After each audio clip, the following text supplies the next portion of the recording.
انسان ساری زندگی بھی ماں باپ کی خدمت کرتا رہے، سچی بات یہ ہے حق کے شکر ادا کر ہی نہیں سکتا۔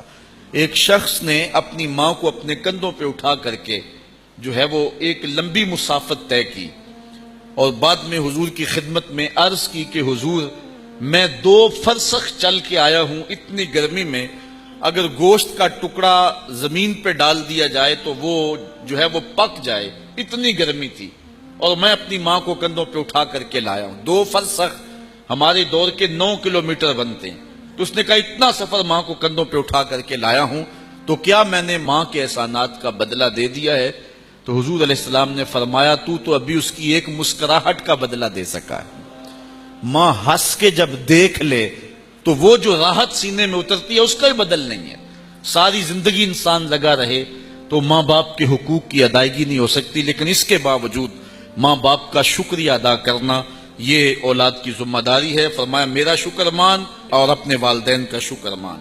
وَإِن جَاهَدَاكَ عَلَىٰ أَن تُشْرِكَ بِي مَا لَيْسَ لَكَ بِهِ عِلْمٌ، اگر وہ دونوں تجھ سے کوشش کریں کہ میرا شریک ٹھہرائے ایسی چیز کو جس کا تجھے علم نہیں، تو ان کا یہ کہنا نہ مان۔ فَلَا تَطِعْهُمَا، یہ ان کا حکم نامہ کبھی تسلیم نہ کر۔ وَصَاحِبْهُمَا فِي الدُّنْيَا مَعْرُوفًا، لیکن اس کے باوجود دنیا پر ان کے ساتھ حسن سلوک سے پیش آ۔ ماں باپ کافر بھی ہوں تو ان سے رویہ اچھا رکھنا چاہیے، یہ کتنی بڑی بات۔ اور اگر ماں باپ مومن ہوں، پھر ماں باپ متقی ہوں اور پرہیزگار ہوں، تو پھر جو ہے وہ کتنا جو ہے وہ ان کے حق ہیں۔ ماں باپ کافر بھی ہوں، حضرت اسماء رضی اللہ تعالی عنہا نے عرض کی حضور میری ماں آئی ہے اور وہ کافرہ ہے، تو کیا میں اس کے ساتھ صلہ رحمی کر سکتی ہوں؟ تو حضور نے فرمایا ہاں تم اس کے ساتھ صلہ رحمی کرو۔ تو والدین کے ساتھ اگرچہ وہ ایسی بات کا حکم دیں، وہ بات نہ مانیں۔ لا طاعۃ المخلوق فی معصیت الخالق، خالق کی معصیت میں مخلوق کی اطاعت نہیں کی جائے گی۔ اچھا یہاں ضمناً ایک بات ذہن میں آ گئی، بعض اوقات اولاد جو ہے وہ مصیبت میں پھنس جاتی ہے کہ ماں اور حکم دے رہی ہے اور باپ اور حکم دے رہا ہے، اور دونوں جو ہیں وہ آپس میں مخالف اور متضاد ہیں۔ ماں کہتی ہے کہ بیٹی کا رشتہ فلاں جگہ کر، اور باپ کہتا ہے نہیں فلاں جگہ کر۔ اب ہو تو ایک جگہ سکتا ہے، اور دونوں جو ہے وہ حکم دے رہے ہیں اور اولاد پھنس گئی۔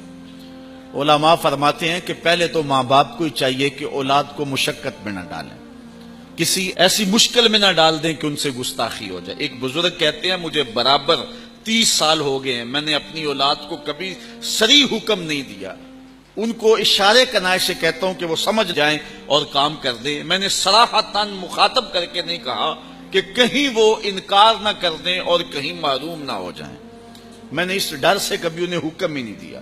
تو مسئلہ یہ ہے کہ جب ماں باپ دونوں یوں ایسا حکم دے رہے ہوں جو انسان دونوں پر عمل نہ کر سکتا ہو، ایک پر عمل کرنا ضروری ہے، تو پہلے تو وہ کوشش کرے کہ جو ہے وہ دونوں اپنا حکم واپس لے لے اور مجھے کسی کی بات کا انکار کرنے کا موقع نہ ملے۔ لیکن اگر دونوں اپنے فیصلے پہ اٹل کھڑے ہوں تو پھر حکم ماننے کے اندر ترجیح باپ کو دی جائے گی۔ یہ بات مسئلہ ذہن میں رکھیں کہ جب خدمت کریں گے خدمت میں ترجیح ماں کو ہوگی، اور حکم کی تعمیل میں ترجیح باپ کو ہوگی، کیونکہ گھر کا سربراہ جو ہے وہ باپ ہے، ماں نہیں ہے۔ جب آئیں باہر سے تو آپ ٹانگیں دبانا چاہتے ہیں تو پہلے امی جی کی دبائیں، کوئی چیز پیش کرنا چاہتے ہیں تو پہلے ماں کو پیش کریں پھر باپ کو۔ خدمت میں ماں مقدم ہے لیکن حکم کی تعمیل میں باپ مقدم ہے، تو اس وقت پھر باپ کی بات کی جائے گی۔